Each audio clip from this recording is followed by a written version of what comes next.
Drama serial Mahnoor کی اگلی قسط میں ہم دیکھیں گے کہ ماہنور اپنی ماں کو لے کر ایک فلیٹ میں شفٹ ہو جاتی ہے، جہاں اس کی دوست اس سے ملنے آتی ہے۔ وہ اس سے زین کے بارے میں بات کرنے کی کوشش کرتی ہے، جس پر ماہنور اسے کہتی ہے کہ میں نے اپنے جذبات کو خود تک محدود کرنا سیکھ لیا ہے، اور اس کے ساتھ ساتھ میں نے اپنی زندگی سے بہت کچھ سیکھا ہے۔ 4 دن کی محبت صرف اٹریکشن ہوتی ہے، اور زین کو صرف اور صرف مجھ سے ہمدردی تھی۔ وہیں ہم دیکھیں گے کہ دلاور صاحب کو یہ بات سمجھ آ جاتی ہے کہ ان کی بیٹی مہوش کا رویہ سب کے ساتھ اچھا نہیں ہے۔ زین کے گھر والے مہوش کے گھر آتے ہیں، جب مہوش ان سے بہت بری طرح ملتی ہے۔ یہ بات دلاور صاحب کو بہت اچھی طرح سے ریئلائز ہو جاتی ہے۔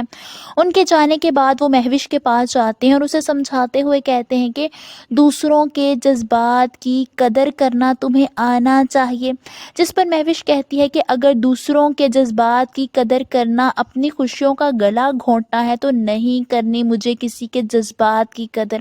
دلاور صاحب کے جانے کے بعد اسے اتنا غصہ آتا ہے کہ وہ اپنے کمرے کی چیزیں پھینکنے لگتی ہے۔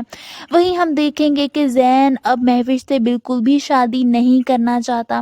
وہ گھر آتا ہے جب مدیحہ بیگم یعنی زین کی والدہ اسے کہتی ہیں کہ میں جانتی ہوں کہ کل جو تم نے کہا ہے وہ جذبات میں کہا ہے، مجھے یہ بتاؤ کہ میں مہوش سے کیسے کہوں کہ میرے بیٹے نے تمہیں دھوکہ دے دیا ہے؟ تم نے کل جو بھی کہا تھا وہ سب جذبات میں کہا تھا، میں سب کچھ بھول جاؤں گی۔ مگر زین نے فیصلہ کر لیا ہوتا ہے۔ وہ اپنی والدہ سے صاف صاف کہتا ہے کہ مجھے مہوش سے شادی نہیں کرنی۔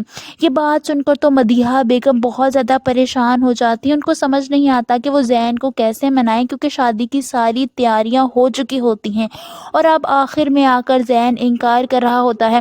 مدیحہ بیگم سمجھ جاتی ہیں کہ زین کیوں انکار کر رہا ہے۔ آپ سب کو کیا لگتا ہے، کیا زین شادی سے واقعی انکار کر دے گا یا مدیحہ بیگم اسے منا لیں گی؟ کامنٹس میں اپنی رائے کا اظہار ضرور کیجیے۔